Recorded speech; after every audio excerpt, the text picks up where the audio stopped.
Hi, my name is Mike Wiggins. I'm the tribal chairman of the Bad River Band of Lake Superior, Chippewa. I want to say welcome. We're here in the Pinocchio Mountains at the Bad River Spiritual Camp, and we're in a situation where our tribe is facing down an open pit mining project. What you're about to see is the story of our struggle to protect ourselves and our wild rice and our cultural ways, told from the eyes of our children. They've handled everything from the videography to the editing in this piece, and it's been a wonderful production to be a part of. So I just want to say welcome, and there's information at the end of the documentary here to learn more about the issues and learn more about how we plan to survive for another 1,000 years into the future. So thank you very much.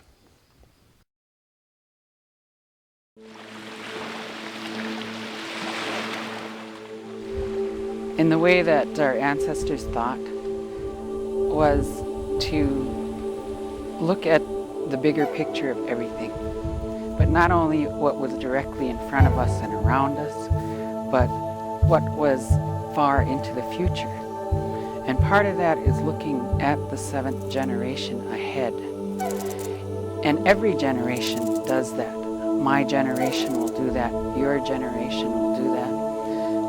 The past generations have done that for me.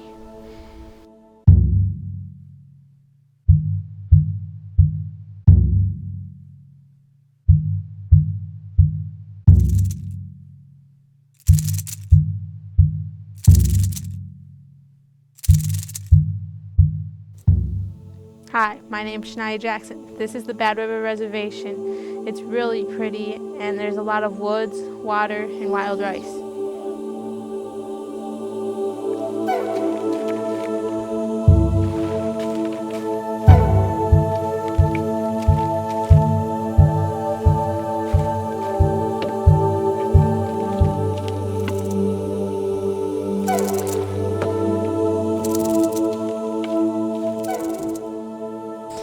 That's Jordan Principato. He's taking the pictures. And that's Ahpahnae Thomas. He's composing the music. The three of us are making this documentary about mining in the Pinocchio Hills to help educate people. Monoman, if you break that word down, Minnow, that's something good. Minen, that's the good seed.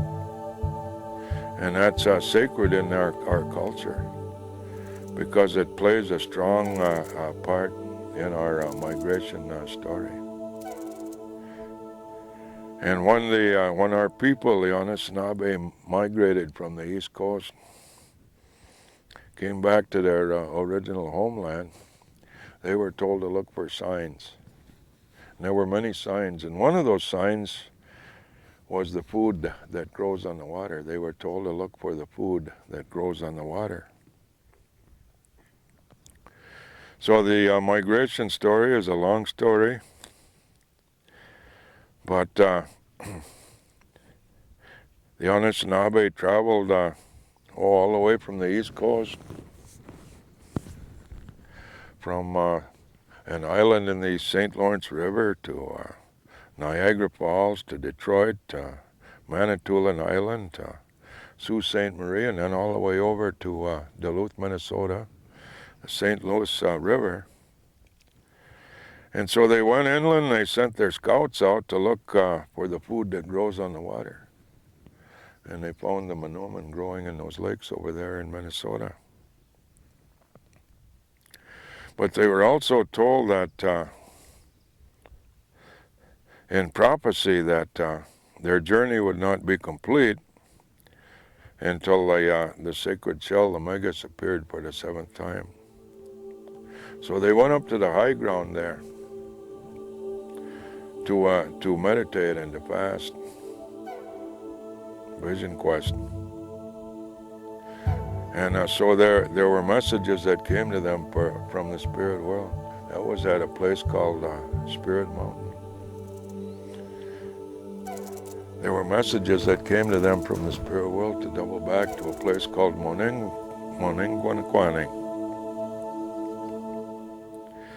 And so that's a native word for Madeline Island. And what it means, it's a home of the yellowhammer, or the yellow-breasted woodpecker. And so they doubled back to Madeline Island, where the Megas appeared for the 7th time. And they knew their journey was complete.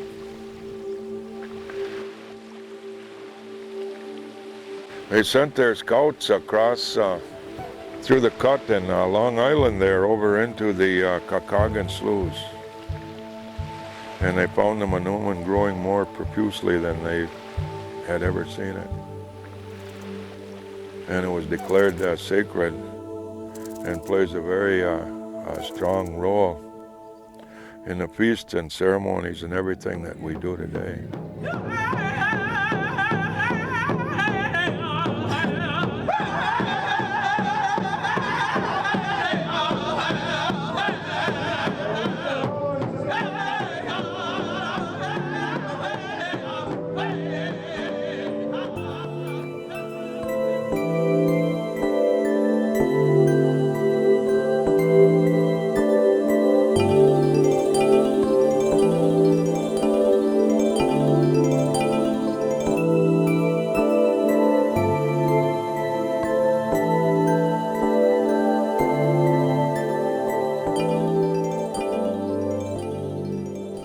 Today, we continue to respect that rice because when we were given that message, we were told as long as we take care of that place, we will be taken care of.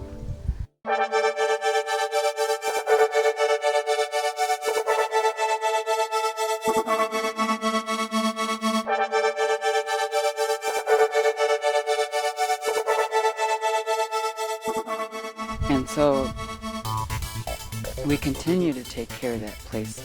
But with society today, things have changed.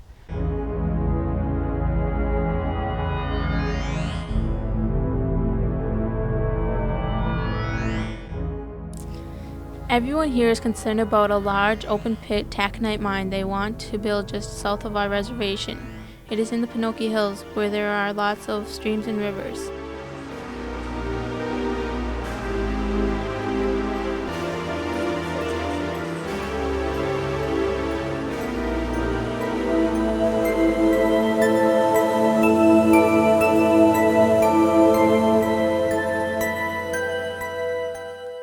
The Ojibwe signed 3 treaties in the 1800s. We were forced to give up land that eventually became northern Wisconsin, but in the ceded territory, we reserved the right to hunt, fish, and gather. We have treaty rights in the ceded territories. And the Pinocchio Ridge lies well within the ceded territories. We have the right to hunt, to fish, and to gather in those territories ceded to the United States. And if those ecosystems, if those plants, those animals, if that water is threatened in any way, we have legal recourse. What we're dealing with here is the life or death of our community, and that's really important. There's also an incredible ecosystem here. Our environment is amazing. We have beautiful rivers, there's the sloughs, there's Lake Superior, and there's a lot of people who can grab onto those things and say that I want to join with Bad River to defend your people, to defend this place. Well, I don't like the idea of mining at all, but especially in a very delicate area like the proposed mine is. That would basically poison this whole valley and a good deal of Lake Superior. So I'm definitely not for it.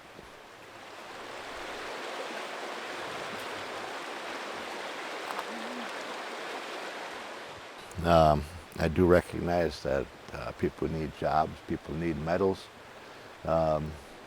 However, I don't believe it should be at the cost of a whole people's way of life. And that's basically what's going to happen if those sulfates and all that become battery acid and basically dump into our river system. I can't see a big bright future for any of the people here if that happens, because our people are so dependent on our systems every little creature in there that feeds the fish and the ducks, the swans, the geese, every living being in this whole system is dependent on the cleanness of our water. Fish need good clean water to live in. They need a place to spawn. They need a place to live. They need good quality water, and if any of those things are compromised, it's going to have an effect on the fish.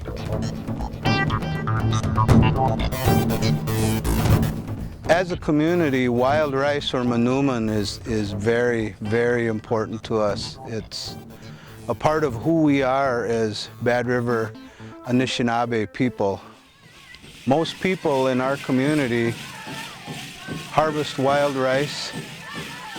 We use it in ceremonies. We use it to feed our families with. It's a sacred food. It's something that people share with one another as gifts. And it's really important to who we are as Bad River people.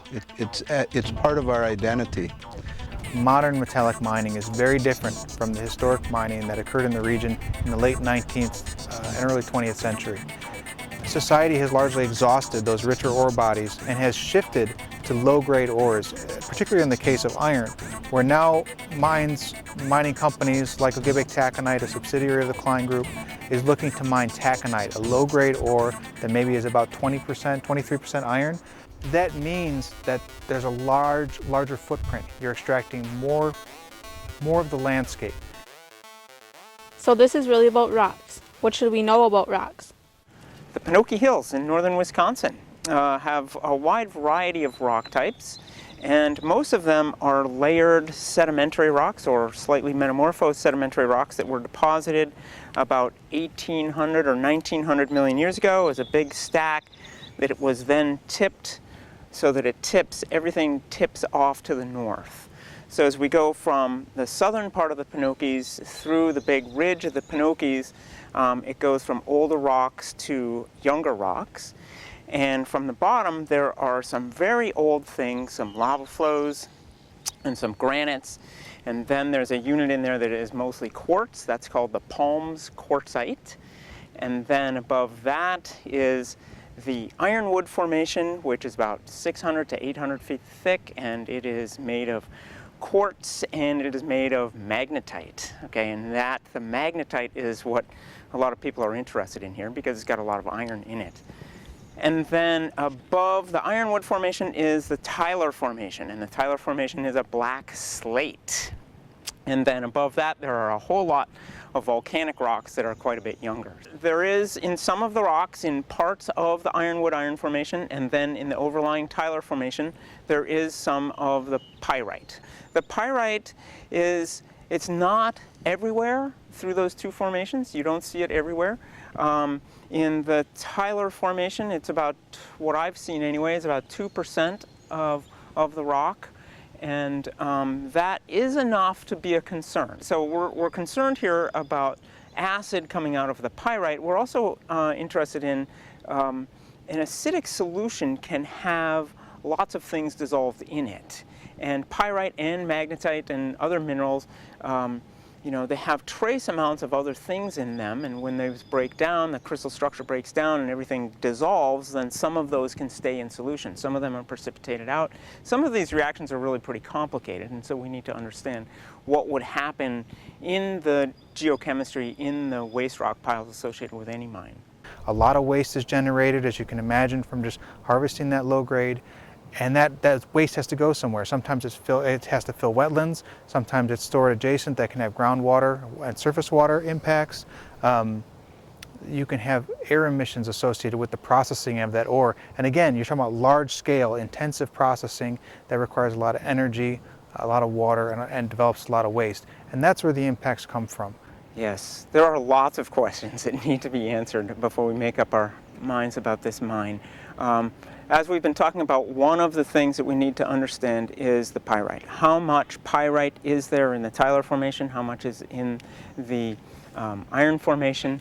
And what is the fate of that? I mean, how is it going to be handled? How, you know, what is the mine plan? What would happen to that? What would be the geochemistry of the whole waste rock pile, because there is the possibility that there are other minerals in there that actually neutralize acid, and these can be really complex systems. So we need to understand the mineralogy and the geochemistry and how the water would move through this, you know, so there are lots of variables that need to be well understood before we make up our minds about, you know, how environmentally safe this is. Questions like this came up during a mine walk sponsored by the Ahpahnae Hills Education Project in June 2013. The company started sample drilling, and people in the community were interested in seeing what that was like. Our videographer, Jordan Principato, walked the 5 miles with them. It was mostly uphill. It was kind of quiet. I mean, I didn't hear anybody yelling or like being like rebellious, like going into the mine site to try and stop them. The scenery was very pretty. It was a beautiful sight to see.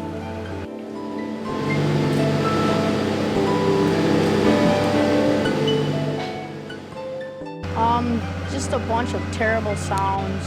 The drilling, the mining. I mean, they're just taking samples right now, but imagine what that's going to be like when they finally have them, if they have the mine, which they will not. They will not have the mine. One of the most important things that we can do at this point is to educate the broader community about what's going on and why it's important for them to support Bad River.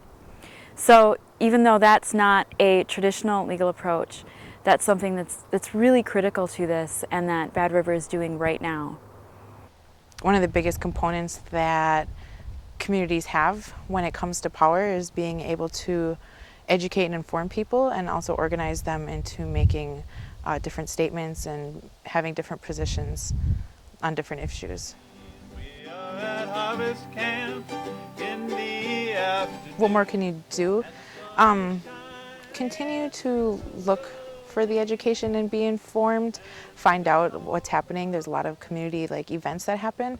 For instance, they have a camp right now that's down by the Ahpahnae, being active in that. And there's a lot of different ways that you can support. Some people send money because they aren't able to physically help out, for instance. So people like to send donations, and not just of money, but maybe materials that people need. And also spreading the word yourself and having those conversations and with people in the community, so your family and friends. We're here at the LCO Harvest Camp where Native and non-Native people came to support us. These Ahpahnae Hills are a very pretty place. The Tyler Forks River is the most beautiful river you'll ever see. We call it the Root Beer River. And we have a lot of new trails going through the forest here that we're been utilizing. These are some of the old Indian trails from many hundreds of years ago, and we're reopening those trails. We have a trail along the river, one of the most beautiful trails there is there to look at the river. There's so many different things out here, the different plants, the different medicinal plants, the animals. We do oppose the mine, as everybody knows, for a specific reason that the pollution from what the mine will cause will be running downriver. And when it comes downriver, it's going to come through every tribal affiliation there is through there. I don't approve of the mine. And I'm letting our legal counsel handle this. I'm just here to oversee the camp here and to welcome everybody to the LCO Harvest Camp. There are people who want to come up to our area and make a lot of money. I like to call it making a killing. And I'd like to tell those folks, let's make a living up here. We don't need to make a killing, especially for somebody who doesn't live here. People don't realize how important water is. So I live in this area, and of course, I'm so against this mine. I can't even tell you. It makes me so upset. I think that this Ahpahnae Hills, I think of it as magic, to tell you the truth. I'm opposed to the mine because of the implications of what it will do downstream or down toward the lake. Everything that happens here is going to go into the Bad River, which will go down into the Bad River rice beds, but it will also go down into Lake Superior. And I know Lake Superior, if you pollute that, it's going to be 200 years before whatever leaves. Anything that goes into Lake Superior takes 200 years before it leaves Lake Superior. So basically, if you pollute that, for our lifetimes and the lifetimes of our children and grandchildren, it's going to be polluted and ruined. Why are you here today? To show support and just to take and show people that we're here for them.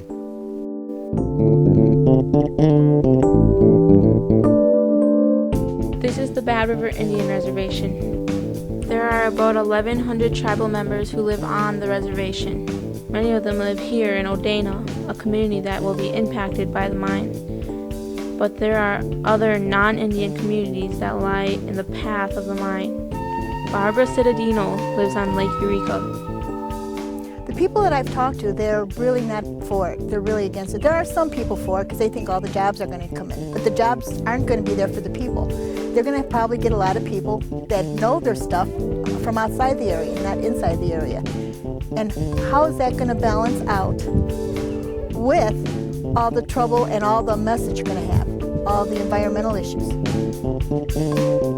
Most of the people don't want the mines around here. This whole area is going to be messed up. They keep on saying they're going to put, oh, it's going to fill it all in and it's going to be a lake. We have lakes. We don't need any more lakes. This is too pristine of an area. It's going to wreck the environment totally. The lakes, as you could see, are beautiful. They're going to pollute the waters. Even though they say it's not, it's going to have the runoff. Our wells are going to be affected. When we look at Lake Superior here, this water level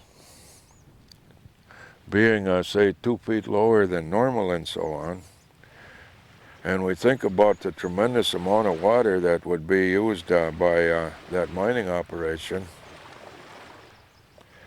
up there on the Ahpahnae Ridge, we feel that, that all of these local artesian wells would be threatened. Not just qualitatively, but also quantitatively. And so it's just simple physics is all it is. If you go from 1,400 feet down to 600 feet lake level, that's about an 800-foot decline, and that's where you get your water pressure for these artesian wells. And so I have an artesian well on my property, and I'm very concerned about that drying up, as well as the wells of all of the other people in the Bad River watershed, should this mining operation ever become a reality. And so that's why we're committed to stopping it, and we will stop it. I wouldn't see us winning anything if we get violent. I really don't see a future there. It would probably just make things worse. But I do believe, along with our friends, that many different organizations and many tribes in the country, and some of government organizations, I think that we can hopefully get rid of this thing. My children are the 7th generation from Chief Blackbird, who created this place in the 1854 treaty on Madeline Island. And he was, of course, thinking of the 7th generation when he saved this place. Wild rice is what we've always lived on, the Ojibwe people up in this area. That's why we settled here. We came here on a mission long ago, hundreds, probably thousands of years ago, started the journey and arrived here at a place that was loaded with wild rice. Right here in our Kakagan, in our Bad River sloughs. It's a valuable place that all the old chiefs, the elders, saw as a valuable place to preserve and to live, because they knew what a great resource it was. And of course their search was for the food that grows on water, which is the wild rice. And so we've been a part of that for a very long time. My whole life has been spent doing that, and all my children's lives, okay? And my parents and my grandparents and on part of the way back. So I think that means something.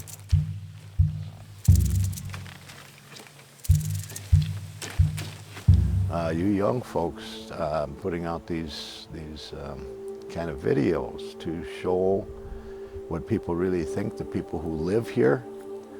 We've heard the angles of the people who are saying to make a whole lot of money off it, but they're going to move on to someone else, some place else, as they always do. Researching, interviewing people who know more than you definitely gives you a better knowledge of what's going on. Some of the things I knew before this was that there's beautiful trees, animals, everything around here. And if this mine came, there would be nothing but dirt in the area where there was trees and stuff. I knew some things about the jobs, like there wasn't going to be very many, because there's not that many people who know how to mine, and so they're going to bring their own people in. The fish wouldn't exactly live because they have to have good water to survive. And with the wild rice, they need good water too. It would contaminate one of the biggest freshwater lakes in the world.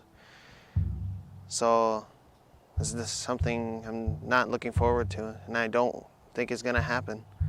I knew that there was a mine in the Pinocchio Hills that was coming down, and it'd go down the river to Lake Superior. I learned how the rocks are piled up on each other, and how old they can get. Know more about the culture. What scares me most about the mine is that it'll ruin our wild rice and our tradition.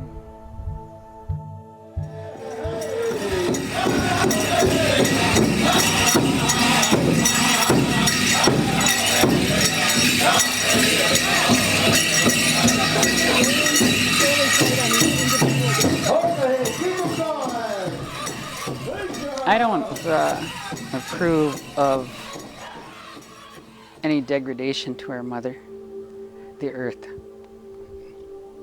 Nimama Kinan is the word. And Nimama Kinan takes care of us.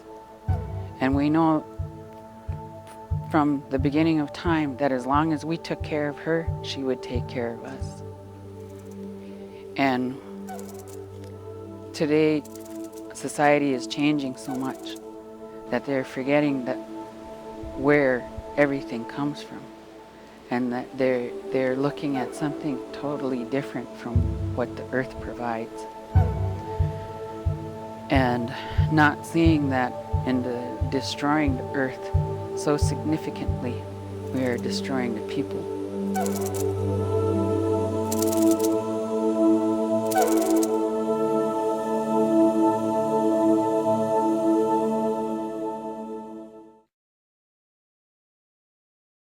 Thank you for watching Protect Our Future, the story of our struggle against an open pit mining project as told by some of our young people.